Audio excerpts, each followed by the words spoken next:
Hey everybody, Mobius1 here again, coming at you with So You Want to Be a Crafter Part 2. This episode we'll do a little bit more advanced, talk about some more advanced stuff relating to crafting in Star Wars Galaxies. Crafting stations, factories, resource harvesters, that sort of stuff. So, first thing we need to do is we need to get about 5,000 units of steel. So what we're gonna do is find this type of steel that we have, and it's not here. So we'll just fit this one, and we'll get, we'll get 5,000 or 6,000 of which, oh, that's good. All right, so just about 6,000 units, and yeah, all right.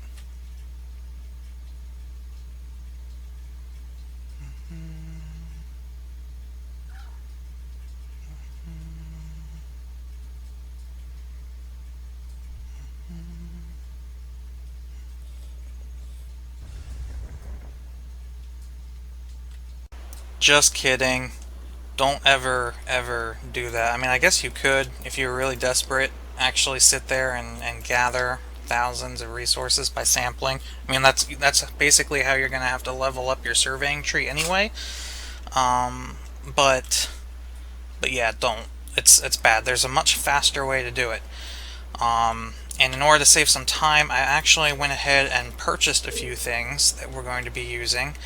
First thing I want to talk about is resource harvesters. So I purchased from the bazaar a deed for a personal mineral extractor. Basically, what these things are they're small little structures that you place on the ground, and they will automatically survey or automatically extract resources for you. So what you'll need to do is you'll need to find a good deposit of resources. So I've been chasing after this steel, and I found a 67% concentration, which isn't the best, but for this video it'll do. So I'm going to close this. I'm going to double click on my deed for a personal mineral extractor, and this will bring you to Galaxy's structure building interface, which is heavy on the bloom if you have post-processing effects enabled. Jeez. So you can rotate your structure by right-clicking. You can't really tell, but it is spinning. It just doesn't really matter for something so small. But I'm going to go ahead and build it right here where I'm standing. These little red zoning area pops up, and then a minute or a second later, there it is. So, yeah, you get a nice email with a waypoint to it. It tells you that you have where your building is, which is stored in your data pad. So you can rename that whatever you want. To access the menu on this thing, you're going to click and hold, get the radial menu. Under structure permissions, you can set who has administrator rights to it, because by default it's just the owner. The hopper list is where your resources are going to pop out when they're done. If you go to structure management, you can look at the status. Excuse me. You can see, and this is only people with administrator rights are going to be able to see this, but you can see who owns it. Structure is public. No, you can't make, ignore that line, that's for houses. I don't know why that's there. Condition, maintenance pool, maintenance rate. So any structures in Galaxies, they have a maintenance rate. So this thing actually consumes 30 credits an hour. So in order to, and you can see right now there's a maintenance pool of 195 credits. So in a little over 3 hours, no, my math, I'm hard at math. Math is hard. 6 hours. A little over 6 hours, 6.5 hours, this maintenance pool will be depleted. So if you go to structure management, go to pay maintenance, you actually have to deposit credits into the structure in order to keep it alive. So let's just do 2,500, because I'm going to need more for my house. That's actually too much. 1,500. 15. Thank you. Okay. So now if I refresh, bam, that's a lot more. I'd probably want to put more in there later anyway. But the problem is, not actually the problem, but the issue for me right now is that when you deposit credits into the structure, they come out of your cash instead of your bank. So you'd have to go to a bank terminal in a city to get some extra credits.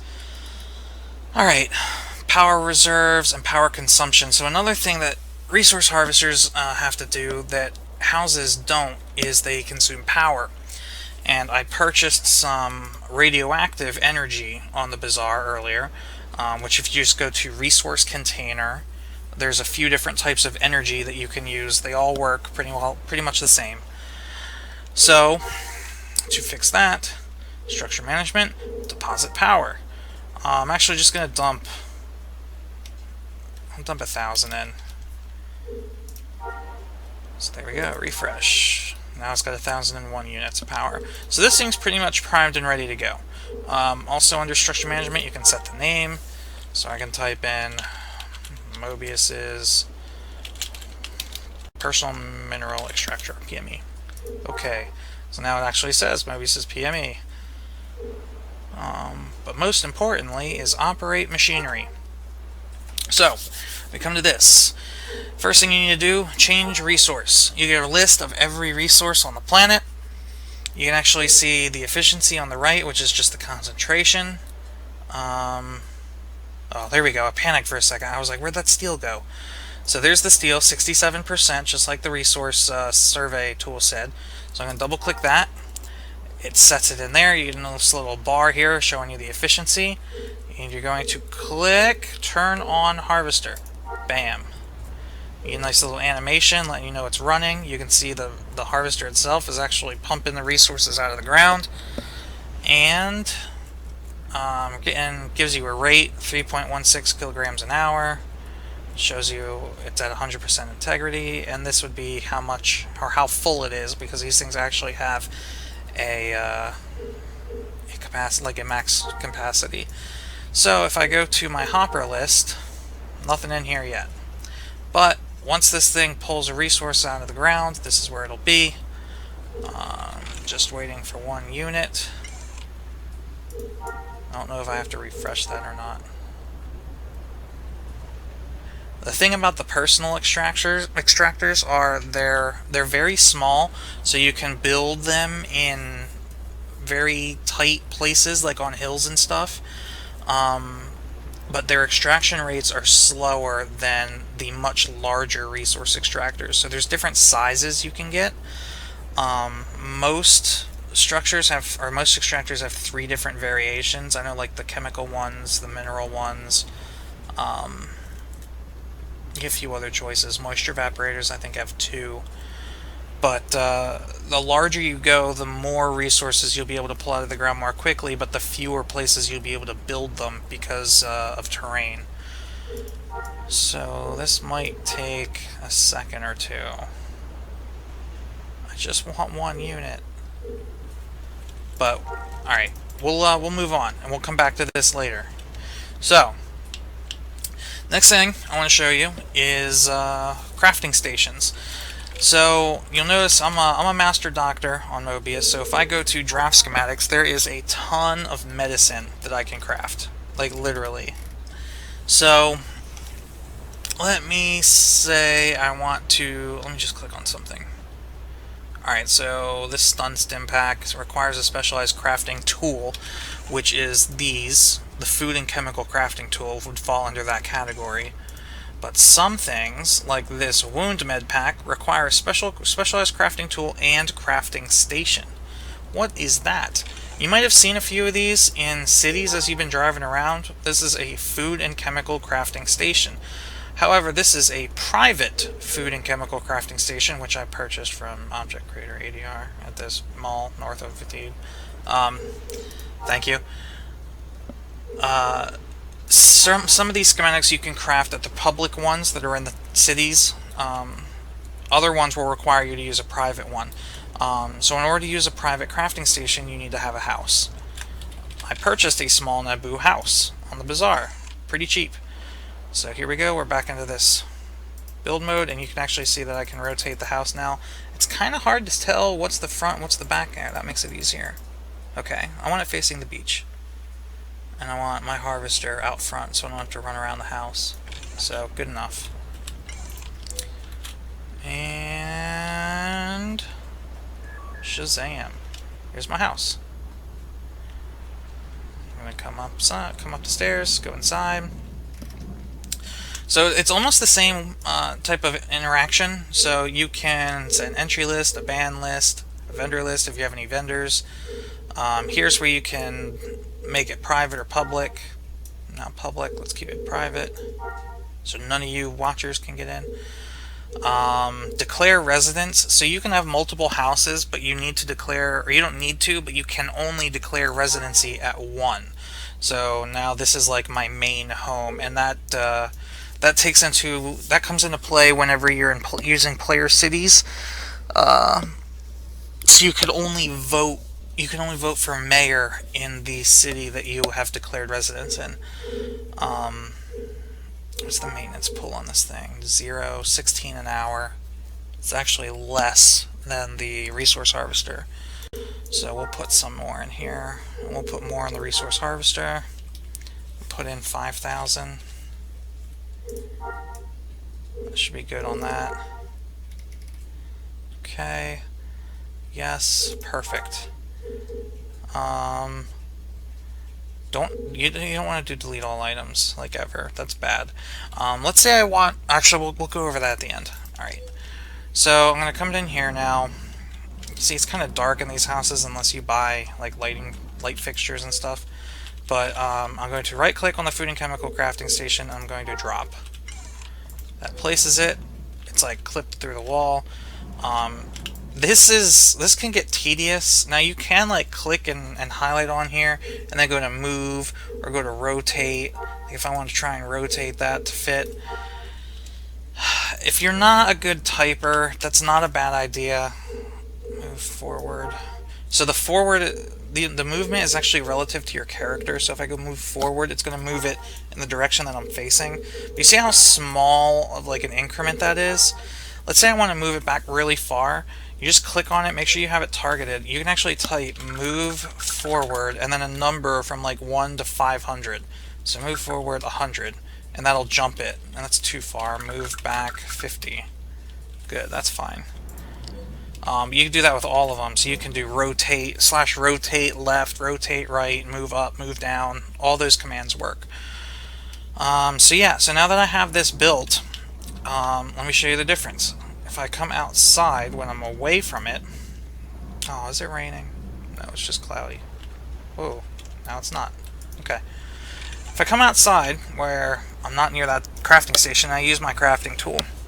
You can see for all these different medicines that I can make, they're all listed except for the cure disease and cure poison. You can only see the A and B variations. So action wound A, action wound B. Constitution wound A, Constitution wound B.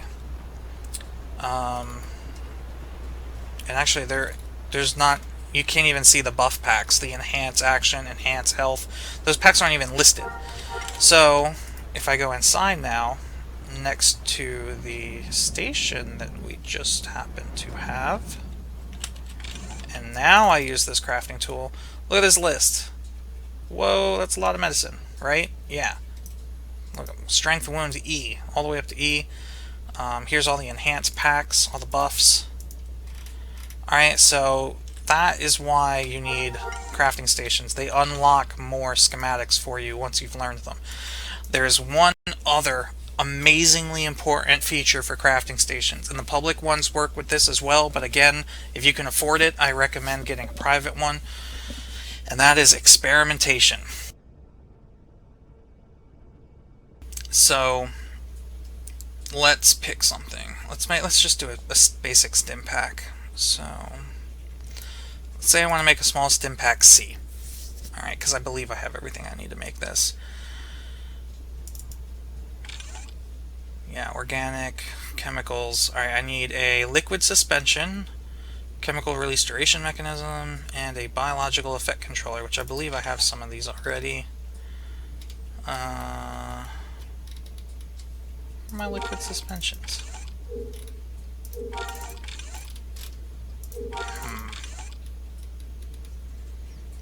Alright, well, some things require you to make subcomponents. So, for example, I'm going to need to make a liquid suspension. I'm not going to make an advanced one. And this is going to require water, which I don't want to use my good resources either. There we go. Alright, water. And 6 units of organic. I can find some kind of bad. There we go. Well, yeah, alright. Alright, so you make those. Yes. And now, since I'm next to this crafting station, when I click next at this effect, or this step, I'm going to get this list, where I can either just go ahead and create the prototype item. I can actually create a manufacturing schematic, which can be used in a factory, or I can experiment. If I can experiment, you'll have charges here, or experimentation points, that you get by leveling up your crafting skills. You spend them on different categories here. Now for this component, there's only one category, but you can put as many or as few charges in here as you want, run experiment, and you'll get a result. Experimentation attempt was a great success. And that actually increases the stats on the item. So now the power is up to 25 when I believe it was 8 when I started. Done experimenting, yes, yes, yes. So that's going to pop out now, and it's going to be better than it was if I had made it away from this crafting station. So I'm going to do the same thing with the rest of these. Make this, I'll use the same kind of meat. Yes. Experiment. Now here you have a choice. And now, since I'm a master doctor, I have a ton of these points, but you won't while you're grinding, or while you're still leveling up. So, the biological effect controller, in this case, controls the charges and the power. So the charges is how many stim packs I'm going to get, the power is how potent are they going to be. So let's say you want more powerful stim packs, but fewer charges. You would dump your points into experimental effectiveness, run the experiment, and now the power is 4 where the charges are still 1. And I don't know if this is going to bump it up to 5 or not. No. So yeah, so now your stim packs would be more powerful, but you would still come out with the same number. You could have gone the other way and done more charges, and so you'll have less powerful stim packs, but you'll have more of them. Luckily, since I'm a master doctor, I can do both. Done experimenting, yes. Create, yes. And what was the last thing I needed? Chemical release duration mechanism, I think. Chemical release duration mechanism. Chemical release duration mechanism. Try saying that 5 times fast. Same meat. This needs chemical. Oh, I don't know. What can I use up? Nothing. I use this up. Perfect. Yes. Yes. Experiment. And this will increase the power of the stims even more. Now, the better quality resources you use, the more experimentation points you'll be able to spend. So now those are coming out. I'll go over back to the stim pack, because now I have all the subcomponents that I need for it. Stim pack C. We'll plug that in. Plug that in. Grab some of this. Grab some of that. Wait for the duration mechanism to pop out, which we're looking at another 15 seconds. So, I mean, same thing that I was talking about in that last video applies to this. You can see the charges, overall quality. The more higher overall quality you have, the more charges you'll get. Unit toughness is also 33% important. Potential energy, and potential energy is good for both the power and the skill required to use the stim pack. Alright, so there we go. Now we have everything. Plug that in and experiment on this too. So now we can raise the experimental ease of use, because stim packs have a stat on them called required medicine use skill. So if somebody wanted to use this stim pack, they would need to have a medicine use skill at or above this number. And by experimenting on that category, you can lower that number so that people with lower skills can use them. That's great, but I'm a master doctor. I am concerned with effectiveness and charges, so I'm going to fill those up and run them. Great success on both. So that boosted the quantity and how much it's going to heal by, and I'll just dump the rest 3 into that anyway. And that actually just lowered that number from 33 to 30. Alright, Done experimenting, create a prototype item. Great, yes. And now I have another stim pack, in addition to the 45 that I already had, which are better anyway.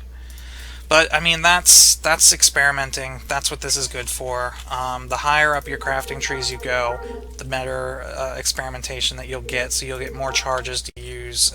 You'll have greater chance succeeding. There's foods and drinks that you can consume. Excuse me again. That will give you bonuses to experimenting.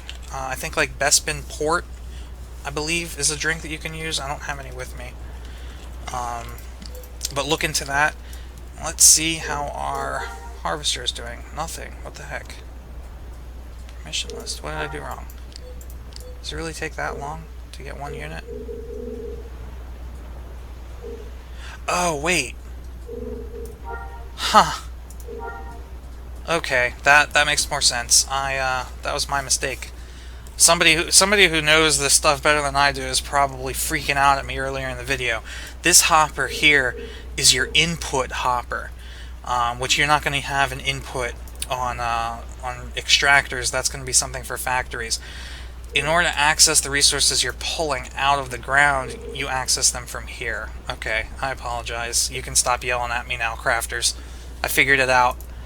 So I'm going to retrieve. Okay. Close. Close. And now I have my 46 units of steel that I didn't even have to sit here and play with. And actually, the stats on, well, they're not bad. They're not good, but they're not bad. 588 overall quality. Yep.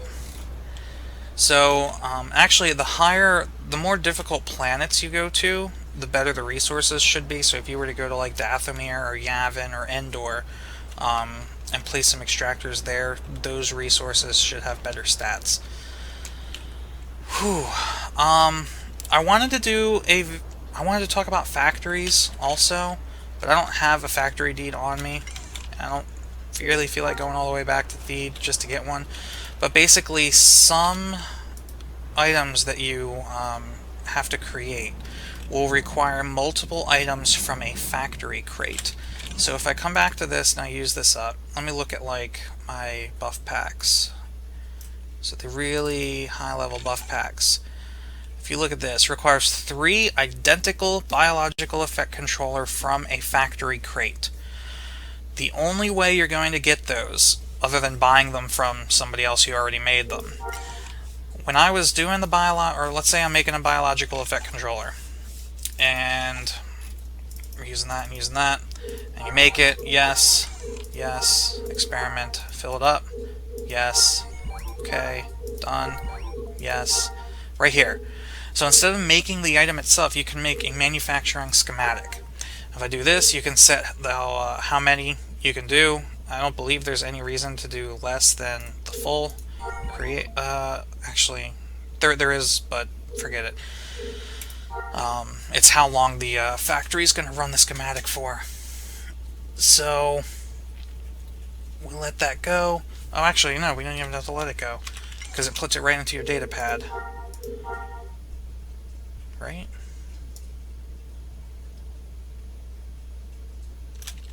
Where's it go? I don't know where it goes. It says it was downloaded into your data pad. Oh, here it is, under data. Okay, so now I have that. So if I had a food and chemical factory, which is something else that you can purchase from players or on the Bazaar, you would build that. There's none around that I could show you. No, they're just all houses, but you've probably seen them as you were driving before. You would load the schematic into the factory, and then you would load the resources that are required to make that item into the input hopper, and the factory would literally produce biological effect controllers with the same stats as this automatically, just like this is pulling resources from the ground automatically. And that's it. It's going to require maintenance. I think it requires power, just like an extractor, and you can come and you can stop the production at any time. If you stop it early, you lose the rest of the schematic. So like I made this schematic is good for 1,000 uses. if I let it produce like 5 and then I stop it, I believe the other 995 are lost. And if I'm wrong on that, somebody can comment and tell me A, that I'm wrong, and B, how angry you are for messing up the hopper earlier. But that's all I got for this. I think that covers just about everything about crafting, unless I miss something. I know there's customization when it comes to like armor and clothing, and I know smugglers can slice, but I don't know if that's really considered crafting. Droid engineer hasn't really been implemented yet, but I mean, as far as teaching you guys to know how to craft, if you've never crafted in Galaxies before, I hope these 2 videos have helped you out. Let me know if you need any, or if you need any help, or if I left anything out. Alright, how did I run? I didn't mean to run. Alright, whatever. Thanks, guys. I'll see you next time.